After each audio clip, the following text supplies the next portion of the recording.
Assalamualaikum warahmatullahi wabarakatuh. Alhamdulillahilladzi ja'ala lana min amrina rasyada wa nahana anittakhidhal mudillina aduda. Asyhadu an la ilaha illallah wahdahu la syarikalah lam yattahid sahibatan wala walada wa asyhadu anna Muhammadan abduhu wa rasuluh arsalahu bidinil haqqi wal huda sallallahu ala Muhammadin nabiyil mustafa wa ala alihi wa ashabihi wa manittaba'al huda. Qala Allah ta'ala a'udzu billahi minasyaitonir rajim ya ayyuhalladzina amanu taqullah wa qulu qawlan sadida yuslih lakum a'malakum wa yaghfir lakum dzunubakum wa may yuti'illaha wa rasulahu faqad faza fauzan azima. Jamaah sekalian yang saya hormati, apakah Bapak Ibu sehat semua? Loh, ditanya sehat semua kok amin gitu. Oh, alhamdulillah gitu. Jadi kita bersyukur kepada Allah pagi ini diberi anugerah sehat. Ya. Kalau tidak sehat, kita pasti sakit. Ya. Ya. Kalau sakit tidak bisa berangkat ke pengajian. Nah, oleh karena itu, kita syukuri sehat kita itu dengan menggunakan anugerah Allah ini sesuai dengan kehendak Allah. Tadi di pengantar saya bacakan ayat Al-Quran, wahai orang-orang yang beriman, bertakwalah kamu kepada Allah dan berkatalah dengan perkataan yang benar.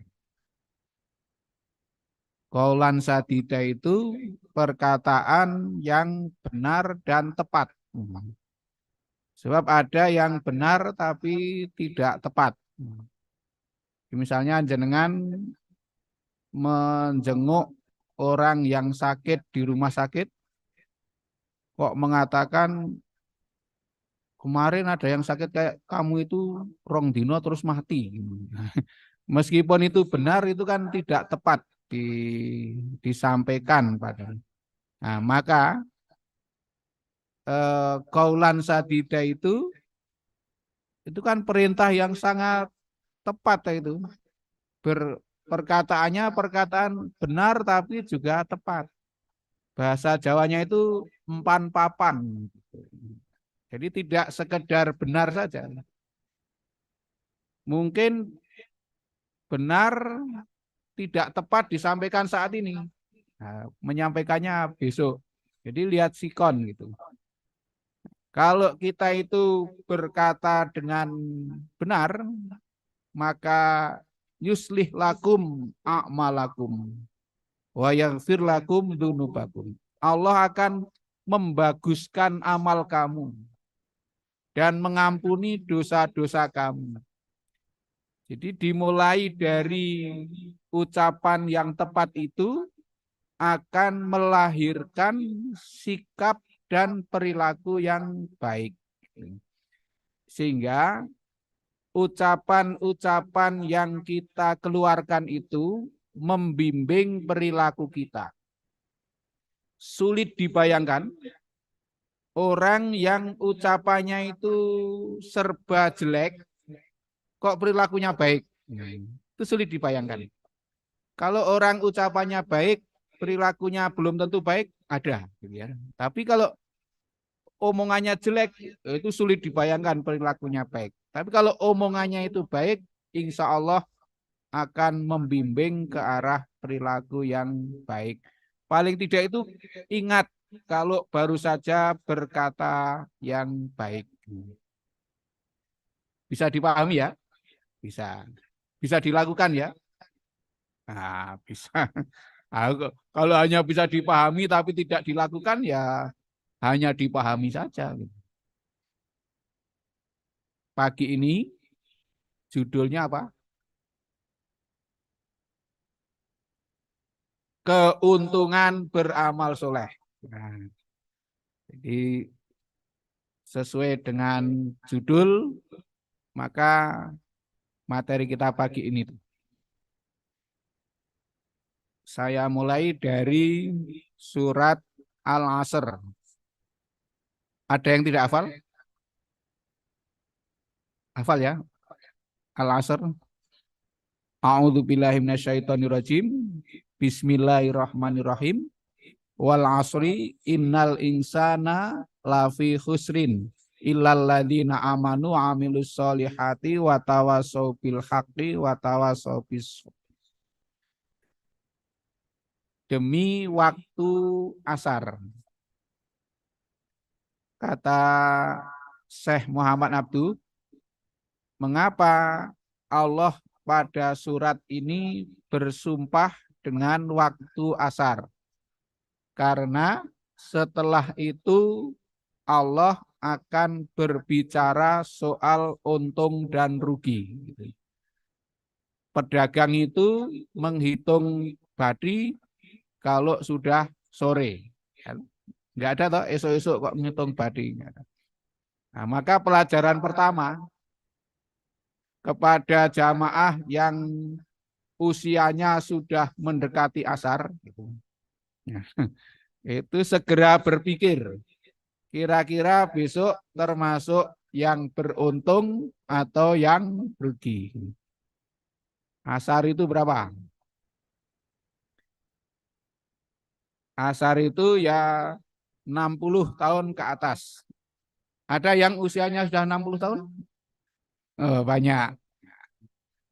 Menurut perkiraan panjenengan, kira-kira besok di akhirat termasuk yang untung atau rugi? Untung, alhamdulillah. Percaya diri gitu ya. Percaya diri itu kan karena merasa modalnya sudah cukup. Ya. Sehingga cukup mudah-mudahan ya. Mudah-mudahan kita sekalian termasuk orang-orang yang beruntung. Baik di dunia maupun di akhirat. Mengapa ini penting? Sebab Allah berfirman, sesungguhnya manusia itu umumnya rugi. Umumnya rugi. Jadi yang tidak rugi itu jumlahnya lebih sedikit. Mudah-mudahan kita termasuk yang sedikit itu. Sedikit ya. Kok bola-balik amin toh. Nanti dikira kampanye. Oh.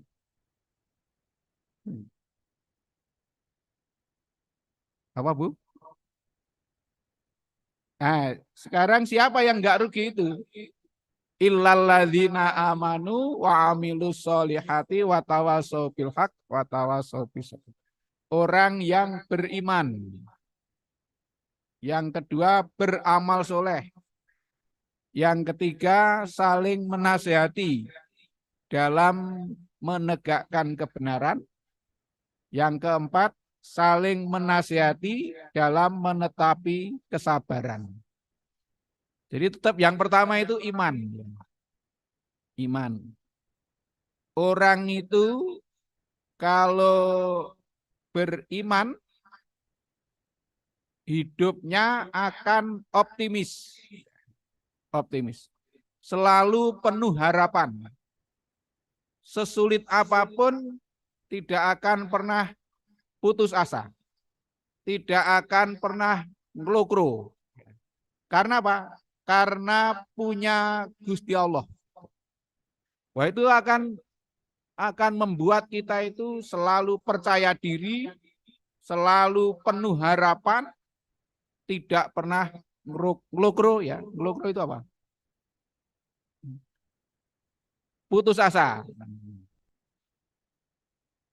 Pernah tidak panjenengan mengalami situasi hidup angel tenan? Terus kaya-kaya terus urip ki entek. Ora ana gunane. Nah, tapi kalau orang beriman tidak akan pernah berpikiran yang seperti itu. Kalau sampai mendapatkan ujian yang berat, kok terus ngelokro, itu namanya imannya masih dipertanyakan. Kemudian orang yang beriman itu pasti hidupnya akan sedang-sedang saja. Dia tidak sombong, tapi juga tidak rendah diri. Dulu itu apa istilahnya? Tidak kemaki dan tidak celila-celili. Nah, itu orang yang beriman ya. Celila-celili itu ingah-ingih. Plonga-plongo. Jadi enggak itu. Jadi tetap orang beriman itu posisinya seperti itu.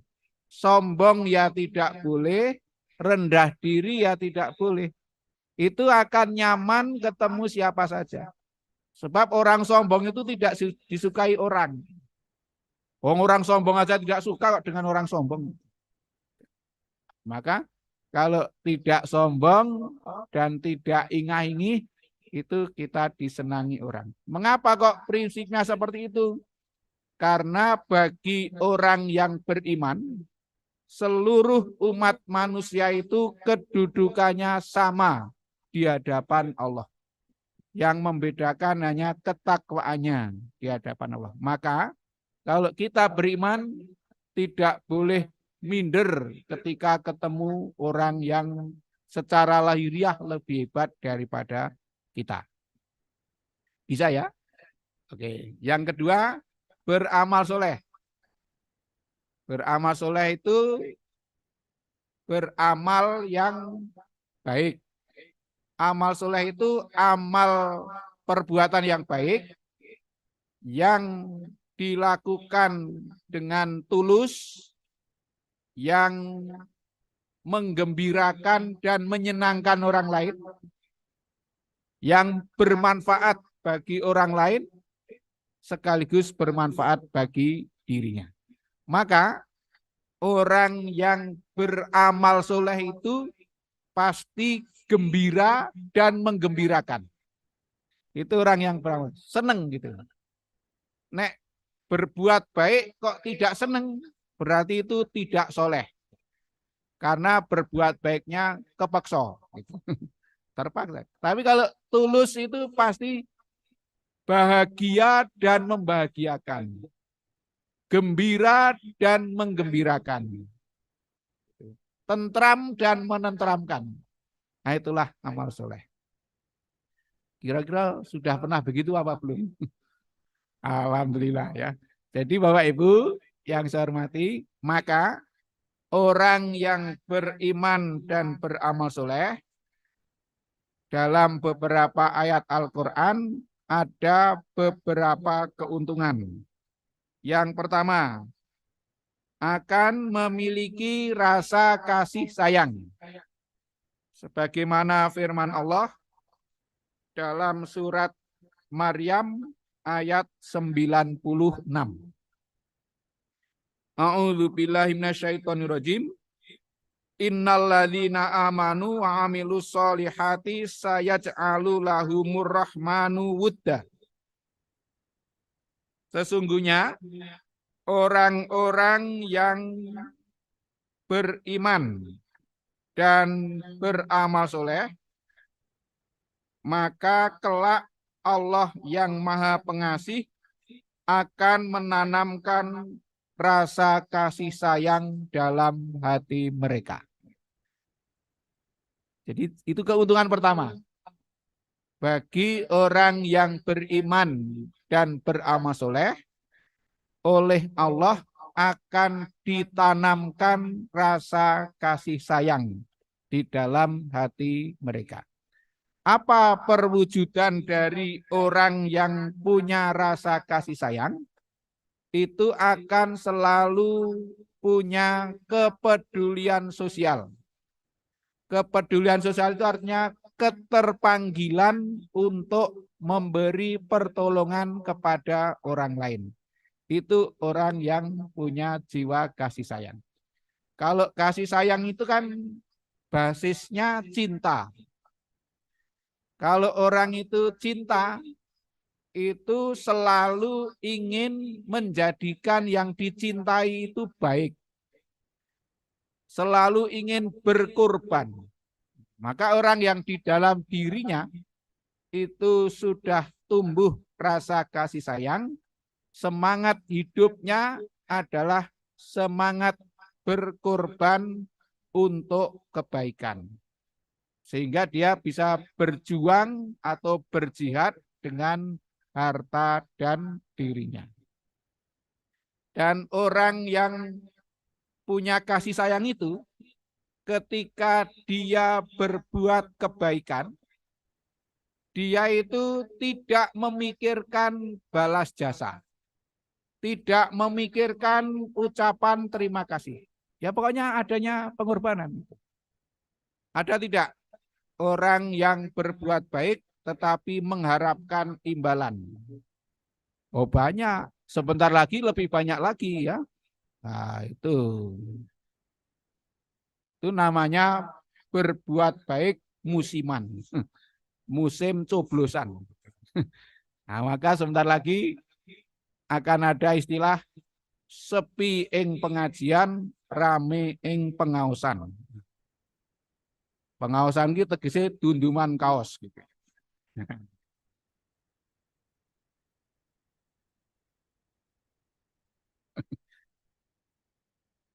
Mbok nonton saya ngedumi napa dereng? Dereng. Rasah ngarep-arep jenengan tidak termasuk wong sing potongan disogok gitu ya.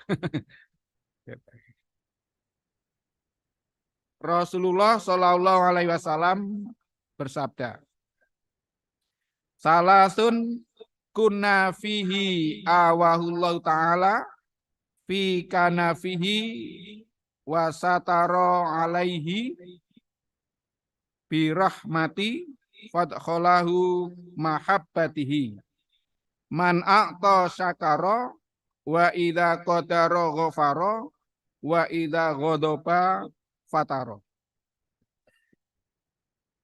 Ada tiga hal yang jika itu dimiliki seseorang, maka ia akan mendapatkan pemeliharaan dari Allah, akan dipenuhi rahmatnya, dan Allah akan memasukkannya dalam lingkungan hamba-hamba yang mendapat cintanya. Jadi ada tiga hal atau tiga sikap dan sifat yang jika dimiliki oleh seseorang, kata Nabi, maka orang itu akan dipelihara oleh Allah, dijaga oleh Allah, kemudian akan selalu mendapatkan rahmatnya dan dimasukkan dalam golongan orang-orang yang senantiasa mendapatkan cintanya. Ibu-ibu nek dicintai suaminya seneng apa enggak? Enggak seneng? Oh seneng sekali. Baru dicintai oleh suami saja senang. Apalagi dicintai oleh Allah. Nah, siapa mereka itu? Yang pertama, orang yang selalu bersyukur ketika mendapatkan nikmat. Yang kedua, orang yang memberi maaf kepada orang yang bersalah. Jadi kalau ada orang salah kepada kita, memaafkan. Kemudian yang ketiga, bila marah, dia menghentikan kemarahannya. Kalau diukur dengan tiga ini, yang paling sulit yang mana? Marah. Berarti Bapak Ibu masih suka marah. Nah, alhamdulillah, berarti masih manusia. Nah, kalau manusia itu masih bisa marah. Jadi ketika marah, nah dia bisa menghentikan kemarahannya. Artinya tidak mengumbar kemarahannya itu sehingga menjadi jelek. Oke, mari kita usahakan 3 hal itu kita lakukan. Yang pertama, ketika mendapatkan nikmat dari Allah, senantiasa bersyukur. Bersyukur itu menggunakan nikmat sesuai dengan kehendak sang pemberi nikmat. Maka orang yang bersyukur itu menggunakan nikmat sesuai dengan kehendak Allah, memberikan nikmat itu untuk apa gitu. Maka kalau orang itu bersyukur akan ditambah nikmatnya. Kemudian yang kedua, kalau ada orang yang bersalah kepada kita, kita memaafkan. Memaafkan itu mudah apa mudah? Sulit. Pertanyaannya mudah apa mudah saja, jawabannya sulit. Itu betapa sulitnya ya orang itu memaafkan. Ketika orang itu masih sulit memaafkan, berarti dia itu masih merasa ampuh, merasa lebih hebat daripada orang lain. Bapak Ibu itu punya tugas dakwah enggak toh? Punya. Kalau orang berdakwah itu kan tugasnya apa? Mengajak toh?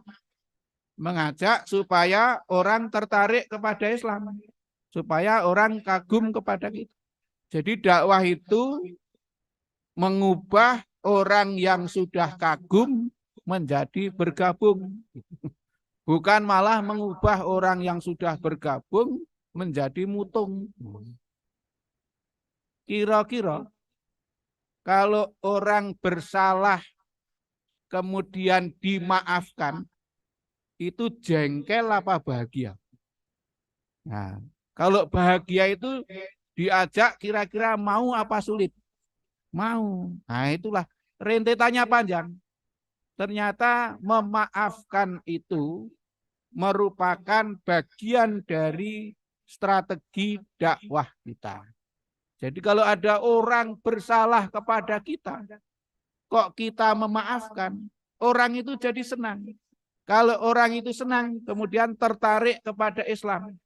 Kalau tertarik kepada Islam, tentu kemudian pengen belajar Islam lebih mendalam. Memaafkan itu membayar apa tidak toh? Tidak. Yang sulit adalah menata hati kita.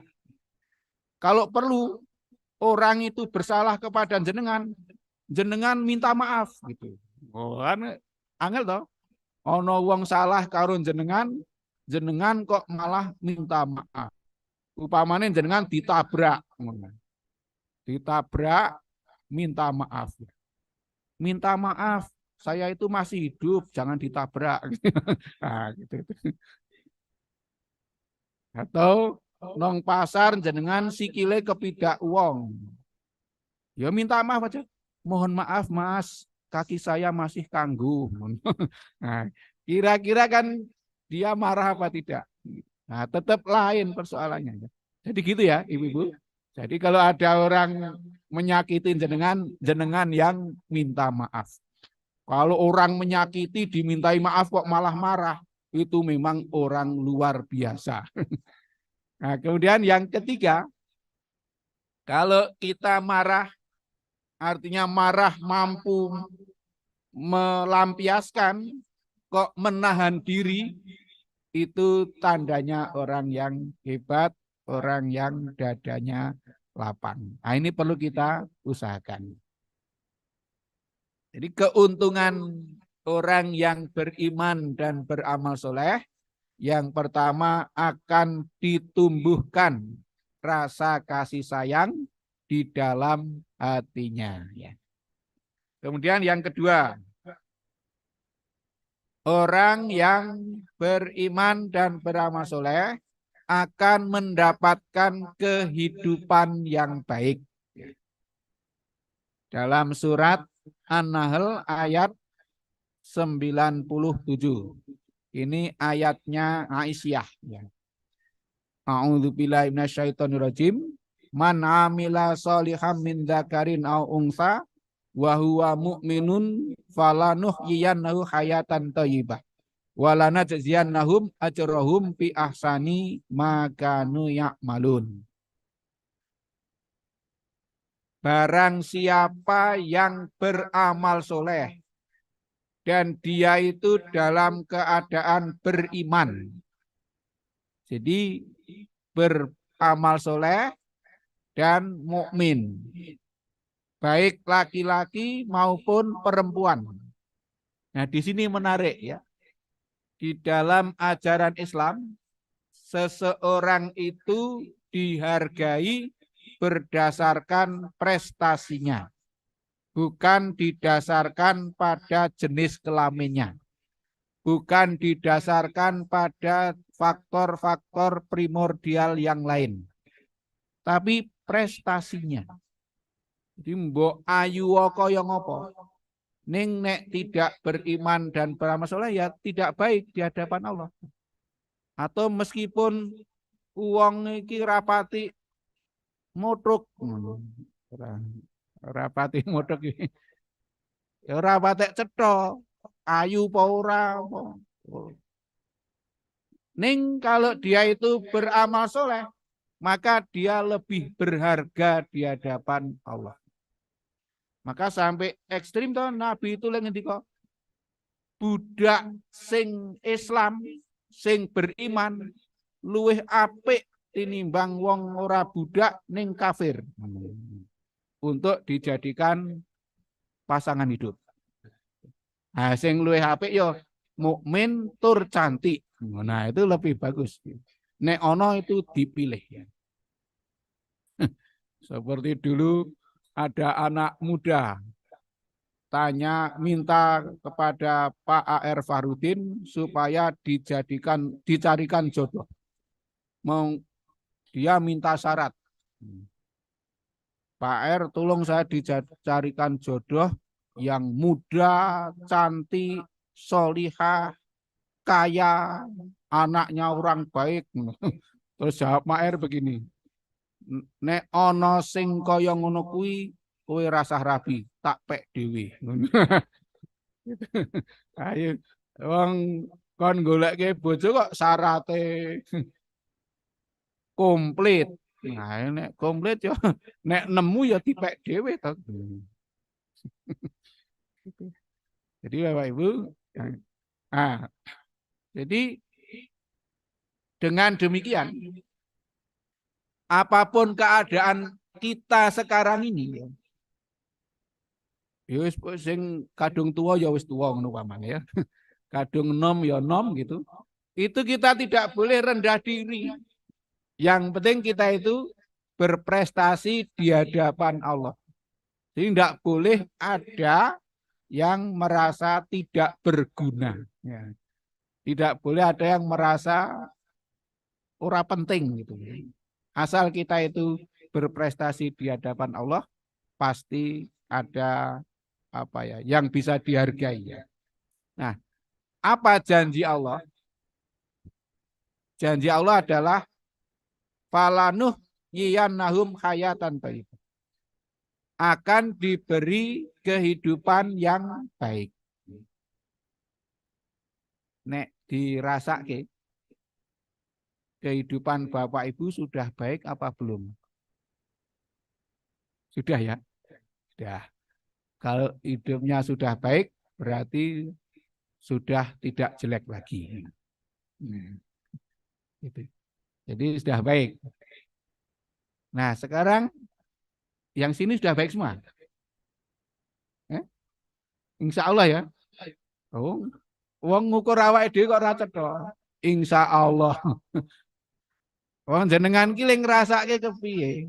Meng takoni uripe wis apik apa urung kok insya Allah. Insya Allah kan sing arep teko. Lha iso ngrasake uripe dhewe ta mboten to?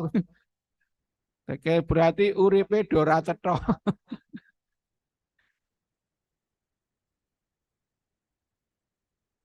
Hidup yang baik itu yang bagaimana? Ya hidup yang baik itu ya hidup yang tidak jelek. Jadi Hidup yang baik itu ya hidup yang bahagia, yang tentram, yang nyaman, iso guyang-guyu. Itu hidup yang baik. Bisa atau Bapak Ibu? Bisa berarti hidupnya sudah baik. Ming di ming kon muni urip apik we kok le angil wedi. Kok samarne ora lulus le ujian. Mbok ya santai saja. Uripe sampai urung wis ngono wae. Mengapa kok saya katakan harus percaya diri hidupnya sudah baik? Orang itu kalau sudah yakin hidupnya baik, pasti akan menjaga kebaikan itu. Tidak mungkin orang yang sudah kaya kok pengen jadi miskin, tidak ada itu. Tidak ada orang yang sudah bahagia kok pengen menderita. Maka kalau saya katakan hidupnya sudah baik, sudah. Kalau orang itu sudah hidupnya baik, selalu akan menjaga kebaikan hidupnya itu, gitu loh. Oke, cetak ya. Nah, yes. Jadi biar apa? Eh, ini yang saya kira pernah saya sampaikan ya di sini. Dulu syarat hidupnya baik itu dua kok. Yang pertama qanaah, yang kedua rezekinya halal. Pernah tahu itu? Oh, saya aja kelingan kok jenengan enggak. Oh, pancen bedane ustadz karo jamaah ngono kuwi. Tapi bersyukurlah kalau jamaah sering lupa itu. Sehingga dibaleni rapopo. Jadi untuk bisa hidup bahagia tadi ya dengan dua kata kunci tadi. Qanaah dan rezekinya halal. Qanaah itu apa? Qanaah itu dua saja ukurannya. Tidak geragas dan tidak dermis gitu. Nah, itu orang yang qanaah. Geragas itu apa cara Wonosobo? Mangas. Jadi apa-apa pengen dimbat gitu ya. Itu orang yang geragas ya. Oh, geragas itu bahasa Indonesia rakus. Nah, rakus yo raine kaya tikus. Nah, berarti uang sing kaya tikus kelakuane. Ah itulah orang itu. Kira-kira bahagia enggak uang kaya tikus sih? Mboten toh? Nah, maka qanaah dan tidak dermis.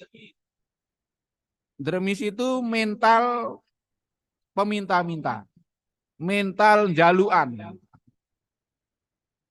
Jenengan dermis mboten? Mboten ya, alhamdulillah. Kalau kayak contoh orang dermis jenengan klebur aja jangan. Upama upama ada pembagian BLT minyak goreng. Upama ya. Karena jenengan ki termasuk orang yang dianggap cukup, lalu tidak didaftar oleh Pak RT. Nek jenengan kok nakok ke Pak RT, aku kok ora didaftar, itu namanya bermental dermis. Kira-kira wong sing kaya ngono kuwi bahagia apa mboten? Mboten. Jenengan ngono kuwi ora? Mboten. Nah, berarti bahagia. Berarti jenengan wis top. Nah, wis apa? Baik. Yang kedua rezekinya halal. Rezeki itu meskipun banyak, kalau halal membuat tentram. Bener apa mboten? Nggih.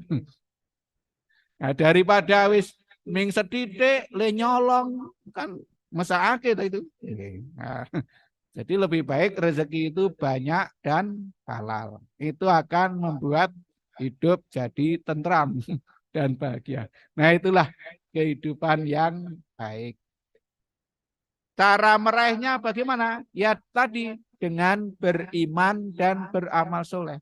Maka akan mendapatkan kehidupan yang baik. Nek jenengan le dadi wong Islam wis pirang tahun? Pinten Bu?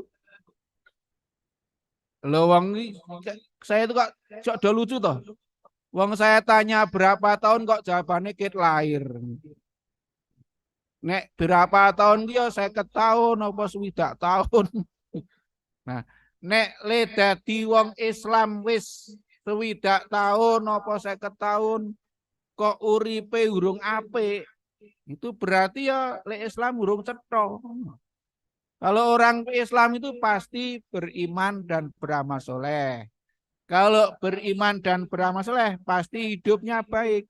Di dunia ini wis dirasake. Jadi enggak ada orang Islam kok menderita. Nek nganti ana wong Islam kok menderita, itu pasti ada yang salah cara berislamnya. Sing rawuh ngriki wonten sing menderita mboten? Mboten nggih? Nggih. Berarti wis bener. Awas nek menderita. Enggak boleh. Wong Islam ki kudu baik, bahagia ya. Nek wis nganti umur 70 tahun le dadi wong Islam kok urung bahagia. Dur piye ngono, leren wae le Islam. Yo aja leren iki aja leren. Nah, jangan leren Islam, didandani le Islam. Diperbaiki cara berislamnya. Oke. Sekarang yang ketiga. Akan mendapatkan pahala yang besar. Orang yang beriman dan beramal soleh. Dalam surat Al-An'am ayat 160 Allah berfirman. A'udzubillahi minasyaitonirrajim. Man jaa'a bil hasanati falahu asyru amsalihha. Wa man jaa'a bis sayyi'ati fala yujza illa mithlaha wa hum la yudlamun. Barang siapa yang besok di akhirat itu datang dengan kebaikan, maka akan diberi balasan 10 kali lipat. Jadi datang ke akhirat besok, datang kepada Allah, kok dengan membawa kebaikan. Kalau membawa kebaikan berarti karena banyak beramal soleh, maka diberi balasan 10 kali lipat. Dan barang siapa yang besok datang dengan membawa kejelekan, maka dia tidak dibalas kecuali yang setimpal dengan kejelekannya itu. Dan dia tidak didolimi sedikit pun. Niku menggambarkan bahwa Allah itu maha pemurah, maha memberi rahmat. Jadi orang datang dengan membawa satu kebaikan dibalas 10 kali lipat. Kalau kejelekan hanya dibalas sesuai dengan kejelekannya. Kalau ditawari keuntungan yang lipat 10 itu, tertarik apa tidak? Nah, kalau tertarik berarti kemudian memilih selalu berbuat kebaikan.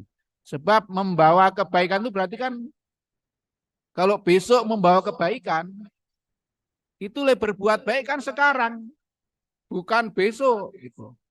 Jadi investasinya sekarang, maka besok akan menemukan balasan yang berlipat ganda. Jadi Bapak Ibu, jamaah sekalian yang saya hormati, oleh karena itu mumpung masih ada waktu, ya, kita manfaatkan sebaik-baiknya untuk berbuat baik, untuk beramal soleh. Mumpung masih tua, Bapak Ibu itu ya. Ya mumpung masih tua, sebab kalau sudah tidak tua berarti sudah dikubur. Akan dibalas yang lebih baik itu. Sekali lagi itu menggambarkan betapa Allah itu maha pemurah dan maha memberi rahmat. Pernah saya sampaikan ya, roh apa orang itu masuk surga karena rahmat Allah, bukan karena amal solehnya. Nek ngono rasa ngamal soleh wae yo, sing penting untuk rahmat Allah. Bukan begitu. Ini maknanya begini. Upama jenengan yuswane 100 tahun. Upama men. Terus jenengan kuwi le berbuat baik 90 tahun. Pun apik napa dereng niku? Nek umure 100 tahun le berbuat baik 90 tahun itu lho wis apik tenan to. Nek jenengan kira-kira sepiro? Nek dilumpukke lho. Upama umure 70 tahun ki apike ana ora sing 60 tahun. Ketoke kok ora patek ana. Nah, nek orang itu masuk surga karena amal solehnya, ya le ning swarga ming 90 tahun mau. Bar kuwi pindah. Ning karena mendapatkan masuk surga itu karena rahmat Allah, meskipun berbuat baiknya hanya 90 tahun, di surga selamanya. Maknanya itu seperti itu. Masuk surga karena rahmat Allah itu. Jadi meskipun amal soleh kita itu tidak banyak, nih karena mendapatkan rahmat Allah bisa di surga selamanya. Nah, maknanya begitu ya. Nah, itulah maha pemurahnya Allah dan kita tidak didolimi. Niki lak walian to karo menungso. Nek menungso ki ana wong tumindak Allah karo jenengan, jenengan le bales piye? Luwih menyakitkan to. Ning nek ana wong tumindak becik karo jenengan, le bales piye? Ya ming sak murwate to. Gitu. Itulah bedanya kita karo Gusti Allah. Karena jenengan seperti itu, mulane ra dadekke Gusti Allah. Nah, karena isih nek kebaikan tidak dibalas 10 kali lipat toh. Nah, itu. Nah, maka orang yang beramal soleh itu selalu berusaha ya meneladani sifat-sifat Allah dalam batas kemanusiaan. Lah nek sifate Gusti Allah ngono kuwi, nek ana wong tumindak becik dibalas 10 kali lipat, nek tumindak Allah ming dibalas sak murwat, niku awake dhewe ya berusaha. Nek ana wong tumindak becik karo awake dhewe, niku dibalas yang lebih baik. Kira-kira sakit nggih? Sakit nggih. Nah niki sing nomor 4. Dijadikan berkuasa di bumi. Surat An-Nur ayat 55. Wa tallahu alladziina amanu minkum wa amilus solihati liyastakhlifannahum fil ardh kamastakhlafal ladzina min qablihim. Allah menjanjikan kepada orang-orang yang beriman dan beramal soleh akan dijadikan mereka itu berkuasa di bumi. Dan sebagaimana sudah menjadikan orang-orang sebelum mereka berkuasa di bumi. Jenengan mesti terus ngene iki. Jarine nek beriman dan beramal soleh dijadikan berkuasa di bumi. Ning kok anggere coblosan kalah terus. Nah, ini perkaranya adalah apakah kita sudah betul-betul sudah sangat baik di dalam beriman dan beramal soleh itu. Kalau kita sudah di jalan yang benar, ya insya Allah kita kompak nanti akan bisa berkuasa di bumi ini. Tegese yo le kalah ku yo pancen karena urung patek nggo iman to. Wong ming diteri amplop we owah pilihane kok. Nek ijeh do ngono kuwi ya angel wong sing apik iso menang. Maka nek rakyat kita kuwi mentale kaya jenengan, insya Allah ya menang. Mentale kaya jenengan ki mental kan, mental berkorban, bukan mental menerima. Tidak mudah digoda oleh pemberian. Jenengan so wonten sing ngenai apa mboten to? Wonten. Mboten. Kudune jenengan sik ngenai. Nah, nek jenengan sik ngenai, aku iso menang nek ngono kuwi. Ah nek ora ya ale angel iki lho ngono kuwi. Dadi sulit untuk berkuasa. Ini ora usah dipikir rumit-rumit wis ben teko kita berusaha semaksimal mungkin. Mudah-mudahan nanti mendapatkan pemimpin yang lebih baik. Nah, kita itu kan rakyat, toh. Rakyat kio berusaha dan bekerja, juga jangan lupa berdoa kepada Allah.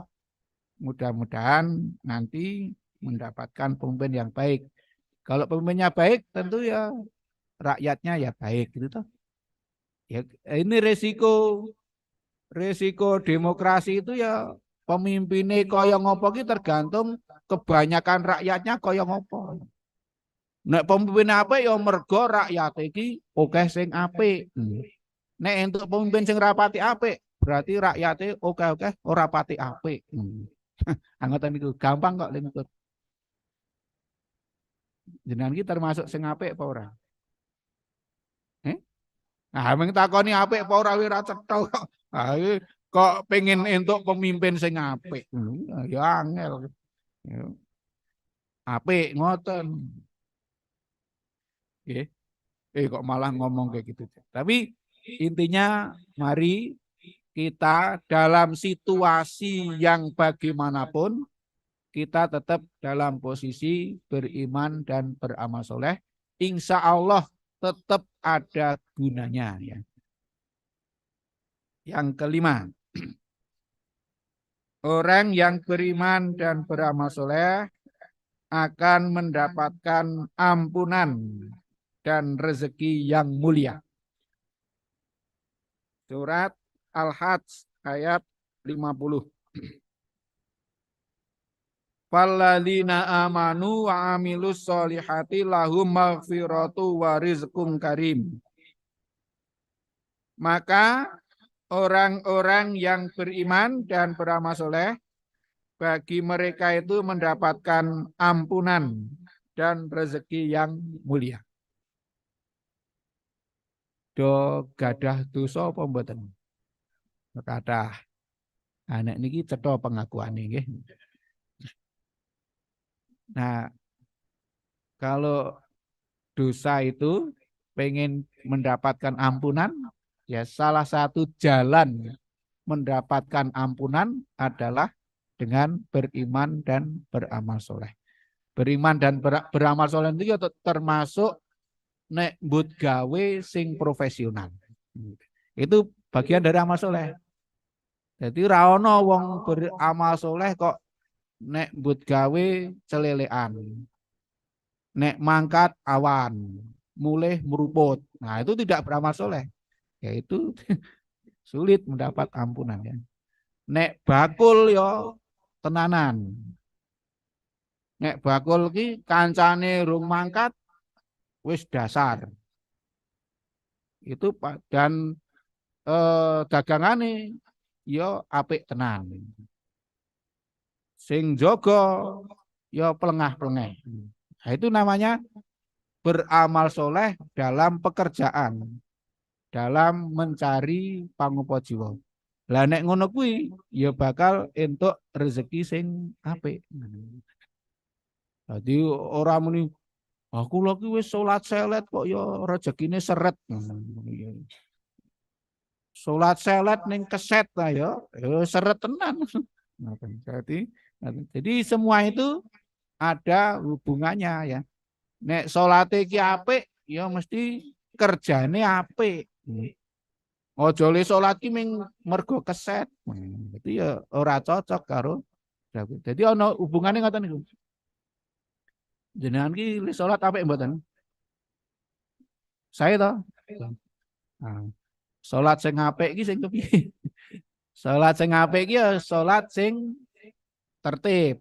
Jadi leng lakoni sesuai tuntunan ning lebar salat niku juga menjadi pekerja keras. Itu orang yang salatnya baik. Ning bar salat kok keset, itu berarti salatnya ora patek apik. Ning apik pas jengkang-jengkinge. Ning nonggon jadi dalam pengaruhnya dalam kehidupan sehari-hari itu yang harus nyata. Ngoten nggih? Ngoten mboten wong sing salate apik kok tumindak maksiat. Oh, nek banyak berarti salate ra apik. Sebab orang yang sholatnya baik itu adalah orang yang setelah sholat tidak berbuat maksiat. Setelah saja. Nek saurunge pripun? Nah, saurunge ora apa-apa. Ning perlu diingat, sebelum sholat zuhur itu adalah setelah sholat subuh, ngono lho. Berarti sing ra kena maksiat setelah sholat subuh. Sebelum sholat asar itu setelah sholat zuhur. Nek ngono, wong Islam ki asline ana kesempatan tumindak maksiat apa mboten? Mboten wong dipageri nganggo salat kok. Niku salat sing apik ki ngono kuwi. Nek ora maksiat berarti tumindake apik to. Jadi wong tumindak ki mung ana werna loro. Tumindak apik karo tumindak elek. Nek ora elek mesti tumindake apik. Berarti nek salate apik mesti tumindake ya apik.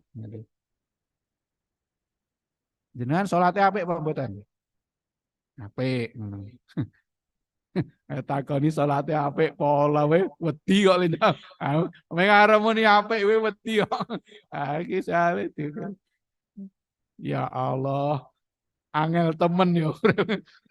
Wis sak karepe jenengan lah, terserah.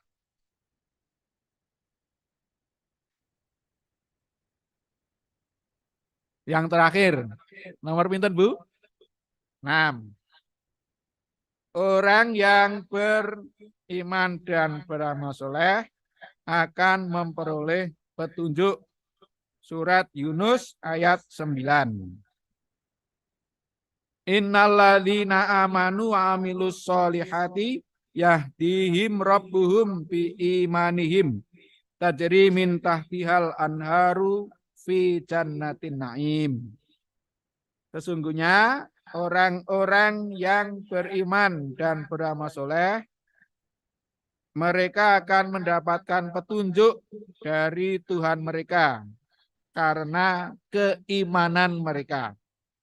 Dan mereka akan dimasukkan surga yang mengalir sungai di bawahnya.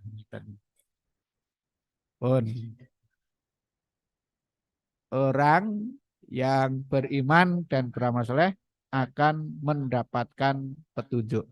Kalau orang mendapatkan petunjuk itu pasti selalu diarahkan ke jalan yang benar. Kadang-kadang keinginan manusia itu cok beda karo kersane Gusti Allah. Contoh begini. Dalam surat Al-Anfal ayat 24 itu ada potongan ayatnya bunyi begini. Wa'lamu annallaha yahulu bainal mar'i wa qalbihi. Dan ketahuilah bahwa Allah mendinding antara manusia dengan hatinya. Artinya kadang-kadang keinginan manusia beda dengan keinginan Allah. Dan keinginan Allah pasti lebih baik. Contoh, Dulu ada seorang pemuda Dendeng. Gaweane iki ganggu wong. Namanya Fudel bin Iyad. Nah, suatu hari melihat satu keluarga suaminya pergi. Nah, berarti istrinya di rumah sendiri. Maka Fudel ini terus berniat ngembat istri orang itu. Ngembat itu apa? Ya, pokoknya menganu ya. Nah, setelah sore, nah, dia mencari waktu, mencari cara, piye carane iso mlebu omah kuwi. Nah, ngintip-ngintip ta. Nah, dalam proses penginjenan itu, nah, itu mendengar si perempuan ini sedang bernyanyi. Menurut Fudel sedang bernyanyi, padahal sedang membaca Al-Quran. Nah, dilalah ayat yang dibaca itu surat Al-Hadid ayat 16. Alam yakni lilladzina amanu antahsya'a qulubuhum li dzikrillahi wa ma nazala minal haqq wala yakunu kalladzina utul kitaba fatala alaihimul amadu faqasat qulubuhum wa katsirum minhum fasikun. Nah, ning senajan cah ndendeng gandeng ngerti bahasa Arab, mudeng sing diwaca ki apa? Artinya kan belumkah tiba saatnya bagi orang-orang yang beriman untuk tunduk hati mereka kepada Allah dan kepada kebenaran dan kepada apa yang diturunkan oleh Allah. Janganlah kamu seperti orang yang dulu diberi kitab, lalu kitab itu dibiarkan, tidak dipelajari, kemudian sampai waktu yang lama, maka jadilah keras hati mereka. Nah, demi mendengar ayat ini, terus Fudel bin Iyad itu maklumbruk semangatnya untuk menganu istri orang itu, jadi hilang gitu. Akhirnya dia pulang lalu tobat, kemudian mendalami agama Islam sampai kemudian jadi ulama yang terkenal. Itu artinya apa? Artinya dia mendapatkan petunjuk dari Allah. Apa yang diinginkannya itu beda dengan kehendak Allah. Dan kehendak Allah pasti lebih baik. Bapak Ibu pernah mengalami sing dikarepke jenengan beda karo sing dikersaki Gusti Allah? Pernah ya? Pernah. Yakinlah bahwa kehendak Allah itu lebih baik daripada keinginan panjenengan. Mudah-mudahan bermanfaat. Billahi taufik wal hidayah. Assalamualaikum warahmatullahi wabarakatuh.